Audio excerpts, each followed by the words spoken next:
Ito na ang beef patahumba.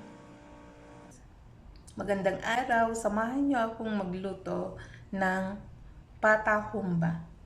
Ito, maglagay tayo ng buong bawang, buong paminta, pamintang durog, star anise,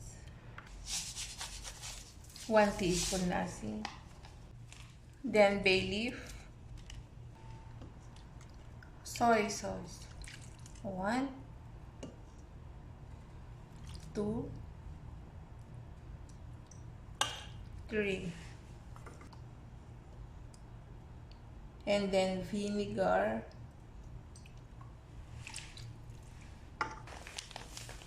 sugar, 1/2 cup, 7-Up, 1 liter.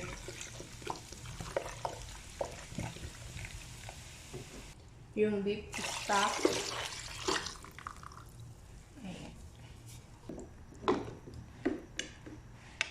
Pakaulaan lang natin hanggang lumambot. Then, may mga ilagay pa tayo later. See you later! Pag ganito na siya, pag malambot na siya, ilagay na natin ang pineapple juice. 2.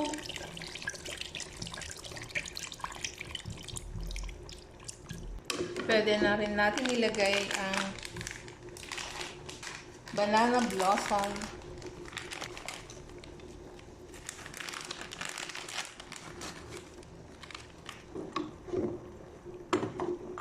Ito ng ating beef patahumba.